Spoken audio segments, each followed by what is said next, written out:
तो as a research analyst, quality of management and governance structure company का कैसा है ये देखना जरूरी होता है। कंपनी आर ऑर्गेनाइजेशन, कंपनी एक ऑर्गेनाइजेशन होती है जहां ownership is separated from the management. ठीक है। Shareholders own the company, shareholders own करते हैं कंपनी को। Day day by day management of the company is handle by separate management. ठीक है। जो डेली का मैनेजमेंट होता है उसको सेपरेट मैनेजमेंट, जिसको कंप्रो कॉम्प्राइजिंग ऑफ सीईओ या एमडी होते हैं वहां पे, और उनसे नीचे सी से सीएफओ, क्या बहुत सारी सी रैंक के लोग रहते हैं। ठीक है। Management team report to the board of director, जो मैनेजमेंट टीम है वो बोर्ड ऑफ डायरेक्टर को रिपोर्ट करती है। उनको भी कौन अपॉइंट करता है? Shareholder. ठीक है। ये आता है यहां से ना, मैनेजमेंट टीम को कौन अपॉइंट करता है? Report to the board of director. लेकिन बोर्ड ऑफ डायरेक्टर को कौन अपॉइंट करता है? Shareholder. This separation in management and ownership create a agency risk. ठीक है।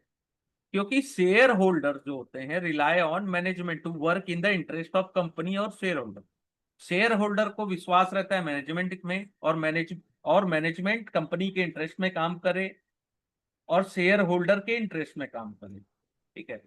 so there is a risk that management may pursue their personal interest at the cost of shareholder or may not be capable enough to effectively run the organization। ठीक है। Management में भी ये risk होता है कि कई बार वो अपने पर्सनल इंटरेस्ट में काम कर रहे हैं, at the cost of share holder. पैसे किसके लगे हैं? Share holder. लेकिन वो काम किसके लिए कर रहे हैं? अपने पर्सनल इंटरेस्ट के लिए। ठीक है। जैसे आपने सुना होगा उस कंपनी के मालिक लोगों ने 100 करोड़ के फ्लैट्स खरीद लेना, घर खरीद रहे हैं और लीजर्स लाइफ जी रहे हैं, बहुत आराम से जी रहे हैं। ठीक है। तो इससे मैनेज जो ऑर्गेनाइजेशन है वो इफेक्टिवली रन नहीं कर सकता। ठीक है। As a analyst, one of the critical area need to evaluate during a company analysis is the competency and integrity of the management and board। Integrity ही नहीं है मैनेजमेंट की तो वो क्या काम करेगा आपके लिए? ये कॉम्पिटेंसी ही नहीं है। जैसे मैं आपको पढ़ा रहा हूं और मैं आपको मान लो ये बोलता हूँ कि या आपको कोई क्लासेस दे रहा है, आपसे पैसे ले लिया, यानी मैंने एज अ शेयर होल्डर आपसे पैसे ले ली, लेकिन मैं आपको वो एजुकेशन ही नहीं प्रोवाइड कर पा रहा हूँ या अच्छे से प्रोवाइड कर रहा हूं, तो ये इंटेग्रिटी की बात है। ठीक है। This is the extremely challenging task, बहुत चैलेंजिंग होता है। क्यों? क्योंकि analyst integrity is almost impossible, किसी की इंटेग्रिटी को एनालाइज करना बहुत डिफिकल्ट है। ठीक है। और कॉम्पिटेंसी इज चैलेंजिंग काम। ठीक है। आपके पास एक रीजनेबल एविडेंस होना चाहिए। It is inappropriate to cast aspersion to anyone integrity. आप ऐसी कहीं जाके नहीं बोल सकते। Analyst should instead focus on corporate governance structure, ये word corporate governance structure, to see if it has a necessary control in place to prevent inappropriate governance action. तो evaluating the management competency, तो management में क्या होता है? CEO, CFO, CEO, other C level के होते हैं। ठीक है। सबकी कॉम्पिटेंसी लेवल को चेक करना चैलेंजिंग टास्क है। ठीक है। टॉप मैनेजमेंट के पास एक्सपीरियंस है कि नहीं है, ठीक, और वो कौन से फील्ड डिसिप्लिन से आए, ये सबको एनालिस करना चाहिए। ठीक है। कुछ क्वेश्चन है जिसके आंसर ऐसा रिसर्च एनालिस्ट अपने को खोजने होंगे। ठीक है। Do the member of the top management team possess the necessary education qualification?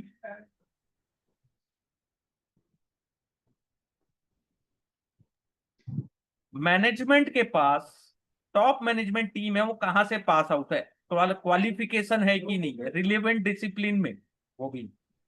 अगर उनके पास एजुकेशन क्वालिफिकेशन है, ठीक है, it doesn't necessary provide definitive answer to management competence.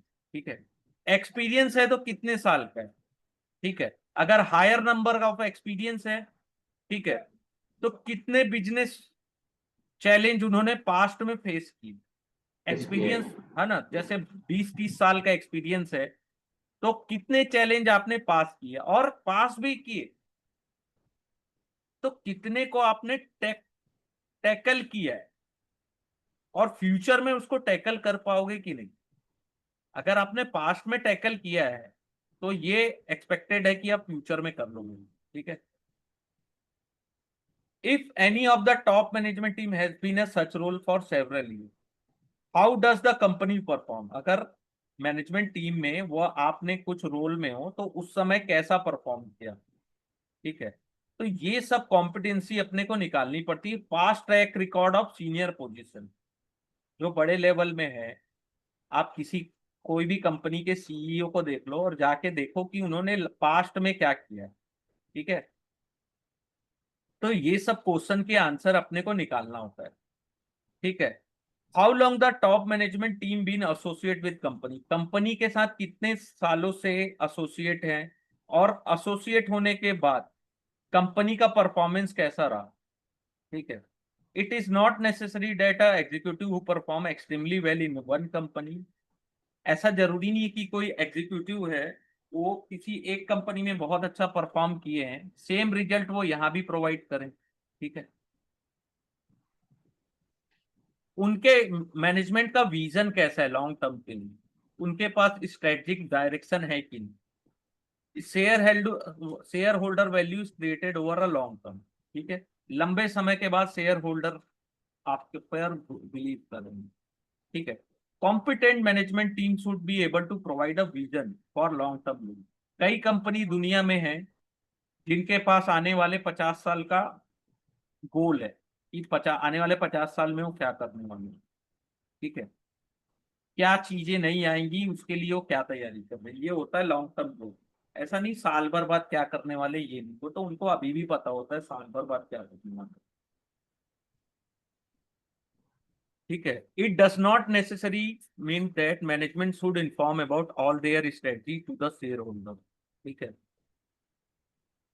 अगर मेंबर्स के पास टॉप मैनेजमेंट के मेंबर्स टीम में नेसेसरी एक्सपीरियंस है in executing the current strategy, current में कोई स्ट्रेटजीज है उसको एग्जीक्यूट करने के लिए टॉप मैनेजमेंट के पास एक्सपीरियंस है कि नहीं।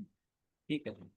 जैसे if company is currently focusing on innovation as strategy, कुछ नया इनोवेशन करना है लेकिन आपके पास तो एक्सपीरियंस ही नहीं है,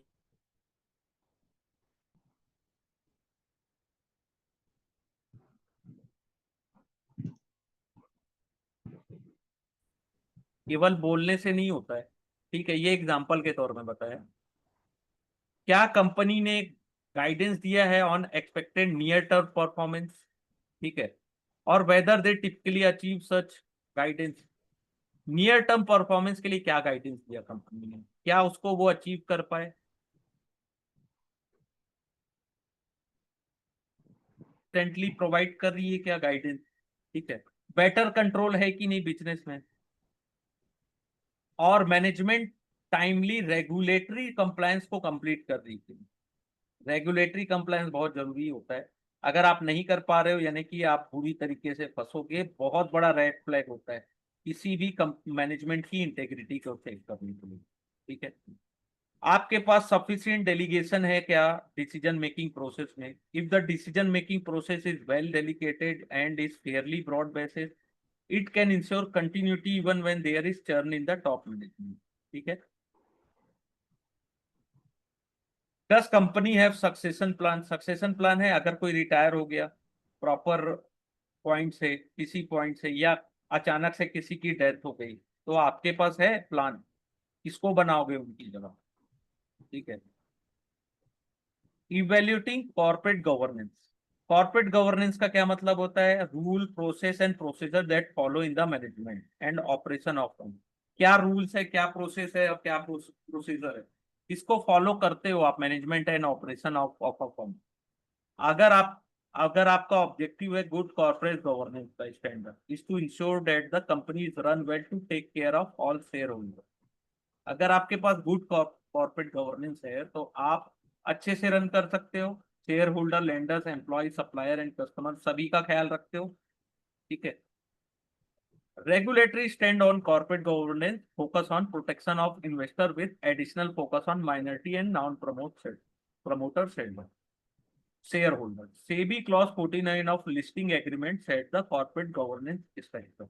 तो इसको याद रखिएगा, सेबी का क्लॉज 49 जिसके तहत आपको लिस्टिंग एग्रीमेंट देना है. It is important to understand the regulatory standard that are minimum standard a company must follow. तो मिनिमम रेगुलेटरी स्टैंडर्ड आपको फॉलो करना है. ठीक है, जैसे पहला है, एक एनालिस्ट जो है उसको देखना है कि कॉर्पोरेट गवर्नेंस कैसा है कंपनी का. तो पहला बोर्ड कंपोजिशन देखना है आपको कि कंपनी के डायरेक्टर है. Director of company can include independent director क्या है, नॉन एग्जीक्यूटिव डायरेक्टर्स कौन है और एग्जीक्यूटिव डायरेक्टर कौन है. स्ट्रॉन्ग कॉर्पोरेट गवर्नेंस के लिए majority of the board should compromise of independent director. ठीक है, आपके पास इंडिपेंडेंट डायरेक्टर होना चाहिए. सेबी के रेगुलेशन के अनुसार independent director should constitute at least 50% of the board. Independent director होने चाहिए 50%. अगर चेयरमैन है एग्जीक्यूटिव डायरेक्टर, अगर चेयरमैन एग्जीक्यूटिव डायरेक्टर है तब 50% होने चाहिए इंडिपेंडेंट. अगर नहीं तो 1/3 of the board be compromise of independent director. तो ये पॉइंट आता है हर बार, क्वेश्चन यहां से आता है. Separation of board chairman role and role of MD and CEO होते हैं, वो आंसरेबल होते हैं बोर्ड ऑफ डायरेक्टर को. ठीक है, effective corporate governance, it is critical that chairman position should not be occupied by the CEO. ठीक है, चेयरमैन जो होता है वो सीईओ नहीं हो सकता और द एमडी नहीं हो सकता कंपनी. ठीक है, करंटली सेबी ने मैंडेट किया है requirement for the top 1000 listed company. ठीक है, it is also mandatory CEO should not be from the promoter group. CEO जो है प्रमोटर ग्रुप का नहीं होना चाहिए, ये भी याद रखिए. Nomination committee for independent director, ये क्वेश्चन के लायक है सर, ये पॉइंट क्वेश्चन के लायक है. वो आता ही है. ये जो मैं पॉइंट को इतने डिटेल में बता रहा हूँ, हाँ, ये आता ही है. अब नॉमिनेशन कमिटी जो होती है इंडिपेंडेंट डायरेक्टर की, वो भी हाई होती है if company executive do not have a role in their appointment. ठीक है, तो nomination committee to appoint independent director should ideally consist exclusive of independent director alone. ठीक है, इसकी एक अलग से कमिटी होती जो नॉमिनेट करती कि इनको इंडिपेंडेंट डायरेक्टर बनाए गए.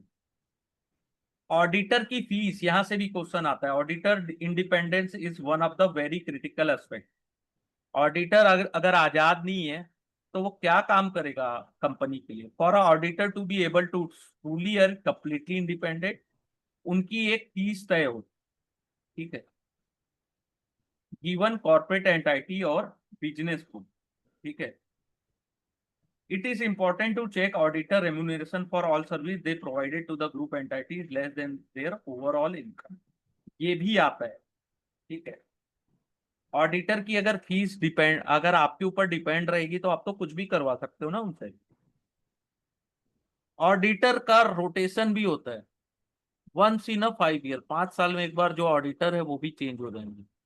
उससे क्या होगा, find any fact concealed by the management is connivance with the auditor. यानी कि कोई ऑडिटर 5 साल से है और कुछ गड़बड़ कर रहा है तो वो 5 साल बाद रोटेट हो सकता है, ये बोल रहा है. ठीक है, ऑडिट कमिटी कंपोजिशन.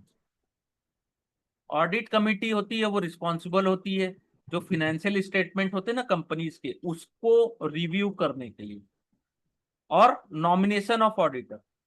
ठीक है, the audit committee should comprise entirely of independent director. Independent director होते हैं, 2/3 होते हैं ना वो इंडिपेंडेंट ही होते हैं. फिर रिलेटेड पार्टी अगर आप ट्रांजेक्शन कर रहे हो तो उसके लिए भी आपको ऑडिटर को बताना पड़ेगा पूरा डिटेल कि आपने कैसे किया, क्यों किया. Material related party transaction should be present to the audit committee for pre approval. आपको प्री अप्रूवल लेना पड़ेगा audit committee. SEBI regulation does not mandate the pre approval. Pre approval की जरूरत नहीं है सेबी के अनुसार, लेकिन आपको पूरे रिलेटेड पार्टी डॉक्यूमेंट ट्रांजेक्शन है वो ऑडिट कमेटी के सामने रखने होंगे। फिर remuneration committee decide the remuneration of director, कितने पैसे मिलने हैं और सीनियर मैनेजमेंट, ठीक है। और ये भी कमेटी में इंडिपेंडेंट डायरेक्टर होते हैं। SEBI regulation currently stipulate that all member should be non executive, जो भी डायरेक्टर होंगे यानी कि कमेटी में मेंबर वो नॉन एग्जीक्यूटिव होंगे। And the chairman of the committee should be independent, जो इसका डायरेक्टर होगा वो इंडिपेंडेंट डायरेक्टर होगा। ये आता है सर, इसको अच्छे से देखना होगा। और इंडिपेंडेंट डायरेक्टर को पैसे कहाँ से मिलेंगे, ठीक है, उसको भी it is important that all income that independent director earn from company for all assignment are properly disclose. आपको शेयर होल्डर्स का बताना है कि आपने इंडिपेंडेंट डायरेक्टर्स को कितने पैसे दिए और कितना वो सही है, ठीक है। ये सब बताना बहुत जरूरी है गुड कॉर्पोरेट गवर्नेंस में। ये सब चीजें प्रैक्टिस, ये आएगा ही आएगा, इसमें से 2-4 क्वेश्चन आते ही है, इतना जितना मैंने अभी बताया, ठीक है। फिर promoter holding, the concept of promoter is somewhat unique. Legal definition क्या होता है प्रमोटर का? Does not define their role. The law simply state that promoter होता है एक इन्वेस्टर, ठीक है, हु हैज बीन नेम और is identify as promoter. Promoter group of shareholder typically compromise of who were part of initial founding of the company. जब company शुरू में बनती है, कोई भी इनिशियल फाउंडिंग हो रहा है, उस समय जो पैसे लगाते हैं वो प्रमोटर्स हो, ठीक है, कंपनी को प्रमोट कर रहे हैं। And are the part of the group of controlling shareholder, ठीक है। As far other investor concerned, strong promoter shareholder have some positive और some negative। अगर किसी कंपनी में प्रमोटर स्ट्रांग है तो उसका पॉजिटिव नेगेटिव दोनों इफेक्ट होता है। क्यों? क्योंकि प्रमोटर कंट्रोल कर रहा है पूरी मैनेजमेंट को, क्योंकि उसके पास सबसे ज्यादा शेयर है, ठीक है। तो कई बार क्या होता है कि मैनेजमेंट में ज्यादा इंटरफियर करने से वो बेस्ट इंटरेस्ट के लिए काम करते हैं, लेकिन कई बार इन्फ्लुएंस ओवर मैनेजमेंट, ज्यादा इन्फ्लुएंस करोगे तो वो माइनॉरिटी शेयर होल्डर्स के लिए कई बार वो रिस्क भी क्रिएट करता है, ठीक है। Some since promoter have significant role in company, analyst should focus on shareholding and change in their shareholding. तो बोलते हैं ना कि किसी भी कंपनी को देखना है तो पहले अगर पता लगाना है कि कंपनी में गड़बड़ चल रही है क्या, तो सबसे पहले देख लो कि शेयर होल्डिंग कैसी है कंपनी में, प्रमोटर्स की, और प्रमोटर अपने शेयर बढ़ा रहे हैं कि घटा रहे हैं उस कंपनी में, ठीक है।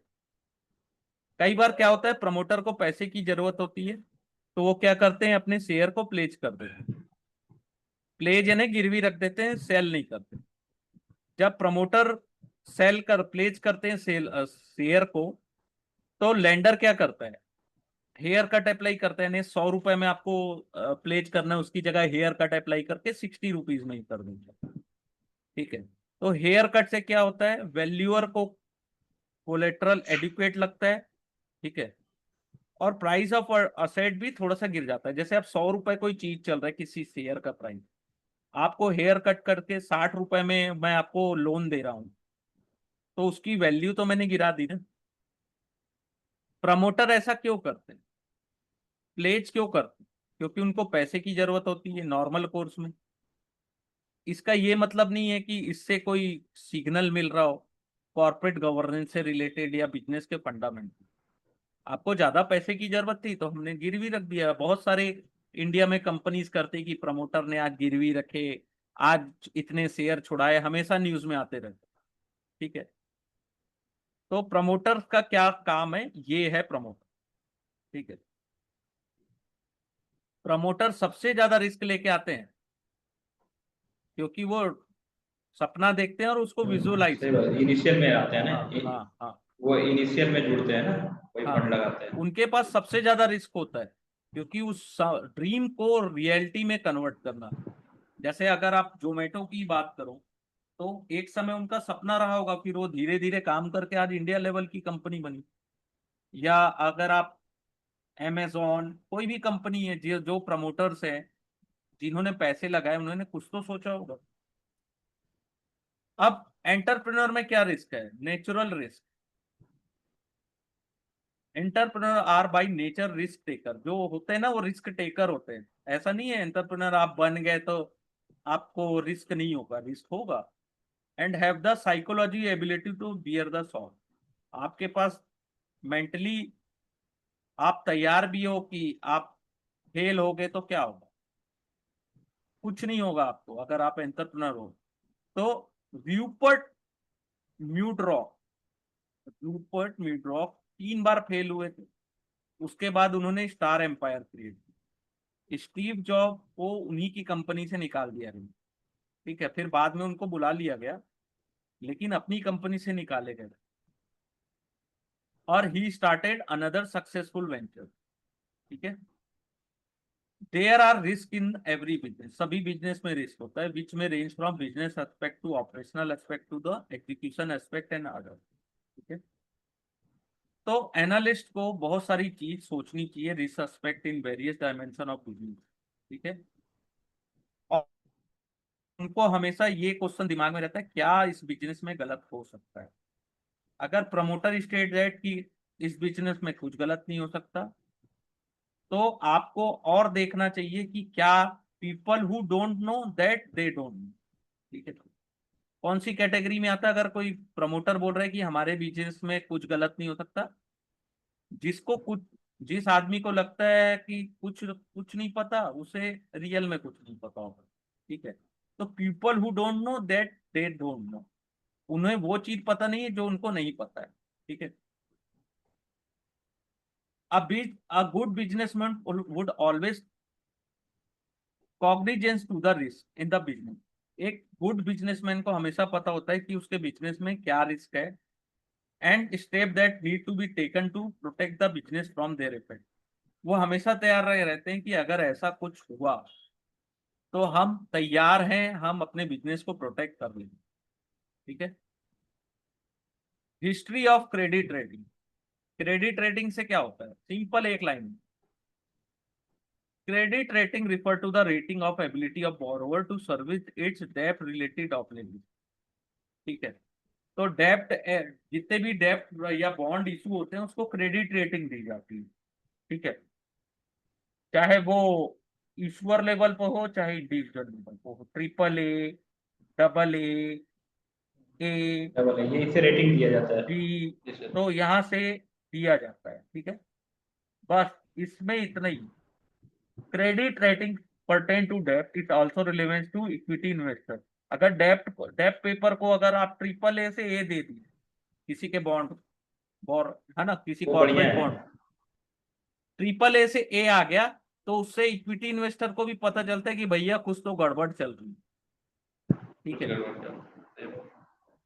तो ये सब थोड़ा सा माइंड से, credit rating provide a investor with the level of financial risk, कैसा है फाइनेंशियल रिस्क ये पता चलता है, और रिटर्न की एक्सपेक्टेशन कितनी है, ठीक है। ये फिर होता है ईएसजी, ये इंपॉर्टेंट।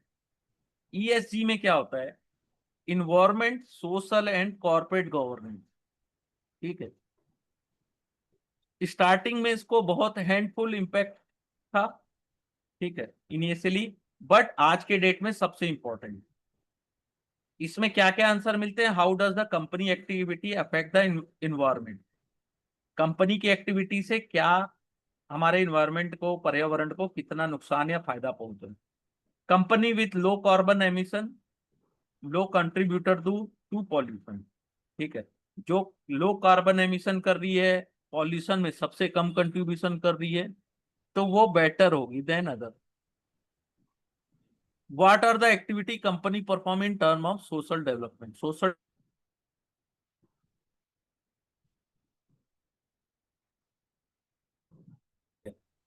ठीक है, आपकी कंपनी कितना कंट्रीब्यूट कर रही है अदर्स प्लेयर्स, ठीक है। और लास्ट क्राइटेरिया है कि आपको कॉर्पोरेट गवर्नेंस स्टैंडर्ड को कैसे फॉलो कर रहे हो, ठीक है। तो ये सब चीजें इंपॉर्टेंट आज के डेट में इसमें है। ESG investor use the ESG filter to shortlist the potential investment, ठीक है। यहाँ पे company focus on environment face minimum disruption on account of regulatory, company working toward social cause, उनको पॉजिटिव रिकॉल वैल्यू मिलती है, ठीक है। Sustainable production process can lead to low less cost of account of power consumption and water use. तो पानी का use, बिजली का यूज आप बहुत ज्यादा तो नहीं कर रहे हो, ये भी होता है कि जितनी जरूरत है उतना ही कर रहे हो ना। ठीक है, आपका बिल आ रहा है, कंपनी का बिल तो हो सकता है लाखों में आता हो, लेकिन उसका ये मतलब नहीं है। लेकिन क्या वो पावर कंजप्शन के लिए और वाटर यूसेज के लिए क्या एक्स्ट्रा ऑर्डिनरी तो यूज नहीं कर रहे हैं। सोसाइटी में एम्प्लॉयज की कैसी रेपुटेशन है, वो भी एक इम्पोर्टेंट फैक्टर होता है। तो ईएसजी फैक्टर में सेबी ने ये कहा है कि जो टॉप 1000 कंपनीज हैं उनको ईएसजी डिस्क्लोजर देना है, business responsibility and sustainability report BRSR from 2023, ठीक है, 2000 financial year 2023। This initiative bring transparency and require for the ESG analysis and data point lead for ESG based investment, ठीक है।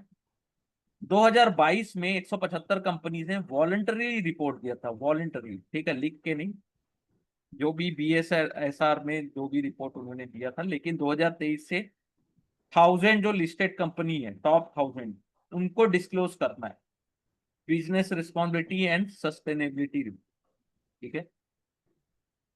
ये important है, देखिएगा ना, source of information for analysis. आप analysis करते हो तो कहाँ कहाँ से आपको रिपोर्ट मिलती है। Annual quarterly report, conference call transaction, investor relation presentation, management interview on internet, company website, ministry of corporate affairs, research report of credit rating agency, research report from various other source, parent company annual report, competitor website including international competitor, print media report, discussion with supplier, vendor, consumer and competitor, BSSR report for ESG disclosure, ठीक है। ये यहाँ से बहुत सारी information मिलती है। अब ये सोचना मत कि यहाँ से क्वेश्चन नहीं आ सकता, आता है, ठीक है। तो अच्छे से चैप्टर 7 करिएगा, क्योंकि चैप्टर 8 जो है